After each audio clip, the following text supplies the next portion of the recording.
안녕하십니까.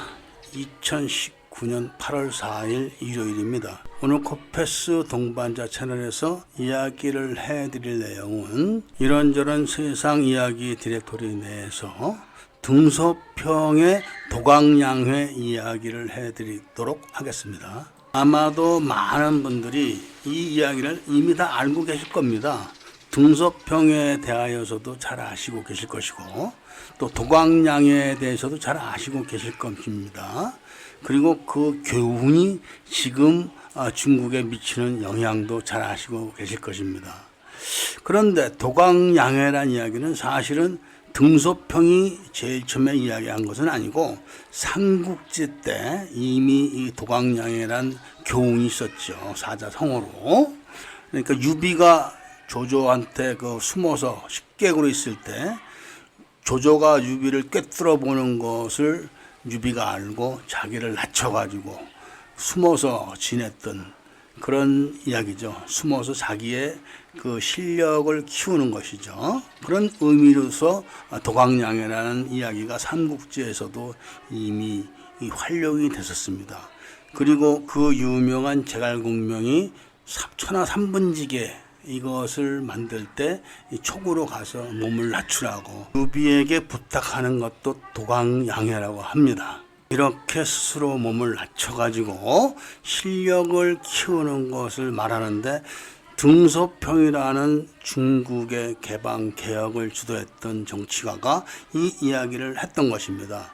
지금 앞으로 그러니까 중국이 정말 실력을 갖출 때까지 몸을 낮춰서 미국에 대항하지 마라 이렇게 부탁을 신신당부했었는데 지금 시진핑이 이제 그런 교훈을 다 잊어버리고 정말로 중국이 미국을 능가했다고 생각했는지 할 수 있다고 생각했는지 미국한테 덤비다가 지금 이제 신세를 망치고 쪽박을 차기 직전까지 갔습니다. 지금 중국이 검증도 되지 않은 함정들, 항공모함 이런 것들을 만들어서 세계 2위니 어쩌니 미국을 능가하니 이렇게 미국을 자극을 했다가 지금 미국으로부터 많은 제재를 당하고 있습니다. 그래서 지금 중국은 어려움이 말도 못하게 있는데 이게 공산주의 국가다 보니까 통제를 해서 밝혀지질 않아서 그렇지 실질적으로는 안에서 많은 내란 비슷한 이런 소요도 많다고 합니다. 그리고 규모도 작지가 않다고 합니다. 지금 홍콩에서 벌어지는 그런 소요 사태는 홍콩이 서방 언론에 노출이 되어 있는 지역이기 때문에 많은 사람들이 알고 있는 것이지 실질적으로는 중국 내부에 서양 언론에 노출되지 않는 지역에서는 많은 사람들이 죽는 그런 소요 사태도 아주 자주 있었다고 합니다. 그러니까 등소평은 바다 건너에 있는 커다란 미국을 바라보고 우리가 미국에게 흔들리지 않을 때까지 몸을 낮춰서 실력을 키워라 이런 교훈을 했던 것을 우리는 잊으면 안 되는 것입니다. 그런데 문제는 이게 꼭 중국에만 해당되는 이야기였을까 라고 우리는 생각해 봐야 되는데 오늘날 지금의 한국의 모습을 보니까 바로 우리들에게도 이런 이야기를 했던 게 아닌가 하는 생각을 하고 있습니다. 등소평이 한국을 모델로 해서 중국을 개발을 했다고 하는데 중국의 모델이었던 한국의 모습도 지금 중국과 조금도 다르지 않습니다. 아니 오히려 더 심각할 수도 있습니다. 왜냐하면 한국은 작은 나라이기 때문에 그런 것입니다. 한국이 미국에 대한 이런 반미 데모나 반미 시위, 반미 정책 이런 것들은 북한에 의해서 사전에 설계가 되고 그다음에 이런 지정에 의해서 종북 세력들이 많이 활동을 했지만 일본에 대해서는 그렇게까지 북한이 조종을 한 것 같지는 않습니다. 단지 지금 한국 정부나 한국의 그 반일 세력들이 급작스럽게 자신들의 당리당략을 위해서 이런 준비를 한 게 아닌가. 아니면은 이런 준비를 했다 하더라도 그 역사가 아주 오래되지는 않은 것 같아 보입니다. 굳이 한국이 일본을 상대로 정치적으로 경제적으로 시비를 걸어야 되는가 이렇게 한번 생각해 보면 그럴 필요가 전혀 없습니다. 아무리 가치가 없는 평화라고 해도 전쟁보다는 낫다는 말이 있습니다. 그리고 싸움 좋아하는 이런 사나운 개가 콧등이 아물 날이 없다고 그럽니다. 그러니까 싸움을 좋아해서 득될 일이 없다, 이런 의미를 선조들이 교훈적으로 이야기를 하는 그런 것이죠. 그리고 국민 절대 다수의 평화와 안전과 행복, 번영을 위해서는 소수가 피해를 입었다 하더라도 그들의 피해를 감수를 하거나 아니면은 별도의 보상안을 만드는 그런 자체적인 그런 정책을 연구를 하는 게 좋지 않을까 저는 생각을 했었습니다. 지금 한일 간의 분쟁의 씨앗은 바로 징용 문제입니다. 징용. 그러니까 징용자들이 강제로 일본에 의해서 끌려가서 일을 했는데 돈을 달라, 보상을 해달라, 이런 이야기입니다. 그런데 멀리 일정 시대 때 것까지 갈 필요 없이 그저 그냥 5.16 군사혁명 직후, 그러니까 경제개발 계획이 시작된 직후까지도 우리는 그때만 바라봐도 되는 겁니다. 그러니까 1960년대만 해도 시골에서 많은 사람들이 입에 풀칠을 하기 위해서 서울로 무작정 상경을 했었습니다. 무슨 대책을 갖고 오는 것도 아니고 취업을 보장받아서 오는 것도 아닙니다. 특히 그 사람들이 올 때는 그냥 밥 먹여주는 조건으로, 기술을 배우는 조건으로 월급 없이 취업하는 경우가 무지하게 많았었습니다. 그 당시만 해도 밥만 먹여달라, 이런 것이 조건이었었습니다. 왜냐하면 그 당시만 해도, 그때까지만 해도 한국에는 이 기근이 심각했었습니다. 그러니까 막 배가 고파가지고 막 울고 아이들이, 그것을 해결 못한 부모들은 나가서 막 풀뿌리를 캐고, 이런 일들이 그때까지만 해도 비일비재했기 때문에 취업을 하는 조건이 월급도 필요 없다, 밥만 먹여주면 된다 하는 일이 그때까지만 해도 절대 다수였었습니다. 그런데 일정 때는 어떻겠습니까? 밥만 먹여달라, 밥만 먹여주면은 정말로 은혜를 잊지 않겠다, 이런 시절인 겁니다. 그리고 징용에 대한 역사를 공부를 해본 사람들은 잘 아시겠지만, 일본에서 징용을 통해서 사람들을 기업체에 끌고 가서 일을 시켰어도 월급을 안 주지 않았었습니다. 왜냐하면 일본의 회사는 근대적인 회사이기 때문에 회계 개념이 있었던 겁니다. 그렇기 때문에 인건비, 인사관리 이런 것이 철저하게 기록으로 남겨져 있었기 때문에 징용자들이 월급을 못 받았다, 이런 이야기가 다 거짓말인 것으로 드러났었습니다.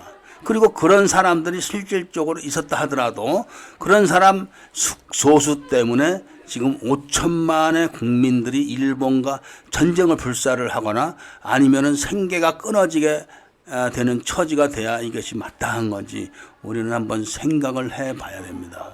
지금 얼마나 많은 자영업자들이 극심한 곤란을 겪고 있고 생계를 잊지 못할 정도까지 간 사람들도 셀 수가 없이 많고, 지방의 작은 공단들은 운영 자체가 어려워가지고 빈 공장들이 아주 많이 늘어나고 있는 그런 시절입니다. 그런데 거기다 휘발유를 끼얹어가지고 아예 다 초토화를 시켜버리는 게 맞는지, 그리고 그 이유가 오랜 세월이 흐른 아주 과거에 피해를 본 극소수 때문에 그런 피해를 감수를 해야 되는지, 이런 것을 우리는 한번 깊이 생각해보고 등소평이가 말했던 도광양해가 우리한테 해당이 된다는 것을 잊지 말아야 될 것 같습니다. 왜냐하면 지금 한국이 일본한테 저렇게 대들 수 있는 것은 바로 우리도 돈이 있다, 한번 할 테면 해보자, 이런 밑바닥에 심리가 깔려 있기 때문에 그런 것입니다. 그러니까 부잣집 앞에 무허가 판잣집을 짓고 살던 사람이 나라에서 허가를 받아가지고 블록으로 바깥에 세멘트 보강도 안 하고 블록으로 집을 짓고 자전거라도 한 대 장만해가지고 왔다 갔다 하니까 눈에 뵈는 게 없는 거죠. 그동안 안 입고 어떤 부자의 그런 태도들을 일일이 나열해가면서 이 새끼 한번 해보자, 나도 자전거 있다, 이런 그런 꼴이 아닐까 하는 저는 생각을 해봅니다. 왜냐하면은 지금 우리가 세계 10대 무역국가 반열에 진입을 했지만 안정권에 들어가서 굳히기로 들어간 나라가 아닙니다. 그리고 한국의 기술이 발달됐다고 해도 조립 기술입니다. 아직은 한국이 기초 기술이 튼튼하지가 않은 그런 나라입니다. 그런 상태에서 주머니에 돈 좀 있다, 그리고 우리도 자전거 한 대는 있다. 이런 정도 가지고 지금 부잣집한테 달겨들면은 당연히 피해가 막심하게 되는 겁니다. 오늘 제가 뉴스를 보니까 지금 공항에서는 최대로 많은 인파가 해외로 나갔다고 합니다. 그러니까 한국이 IMF를 맞았을 때 김영삼 전 대통령, 그러니까 IMF를 불러왔던 장본인 김영삼 대통령이 아니 이게 뭔 말이고 단군 이래 최대로 해외를 많이 나가는 이 시국에 IMF가 말이 되는 거 이렇게 이야기를 했다고 합니다. 이제 드디어 일본과 경제 전쟁이 시작이 된 겁니다. 이제 서전이 시작되는 것이죠. 본격적으로 시작된 것도 아닙니다. 그런데도 불구하고 벌써 환율이 1,200원을 돌파했습니다. 이런 상황이면은 앞으로 우리가 이긴다고 해도 이길 수가 없습니다. 이길 수 있는 조건이 하나도 없습니다. 그럼 싸움을 잘하는 것도 아니고 하여튼 이길 수 있는 조건이 하나도 없는데 설사 이겼다 하더라도 만신창이가 돼가지고 국민들은 거의 다가 거지가 될 겁니다. 그리고 한국이 일본의 경제전쟁을 이겼다고 해서 일본의 기술이 고스란히 다 한국으로 넘어오는 것도 아닙니다. 한국으로 넘어오는 것이 아니라 이제 앞으로는 일본하고 원수가 돼가지고 일체 기술에 대한 도움을 받지 못하게 될 게 뻔한 겁니다. 그러니까 이번 경제전쟁에서 일본을 이겼다고 해도 득볼 사람들은 징용 갔다 온 사람들 몇 명, 그런 사람들만 득을 보는 것이고 정치를 했던, 그래서 그쪽에 줄을 섰던 사람들 몇 명 이외에는 전부 다 알거지가 되는 겁니다. 그 다음에는 이제 어떤 일이 기다리고 있을까요? 바로 북한의 남침 위협이 이제 증가를 하는 것이죠. 남한의 힘이 빠진 상태고, 그 다음에는 남한이 국제법을 어겨가면서까지 일본하고 그런 전쟁을, 경제적인 전쟁이죠, 했기 때문에 북한이 남침을 한다 해도 일본이 전혀 협조를 하지 않을 겁니다.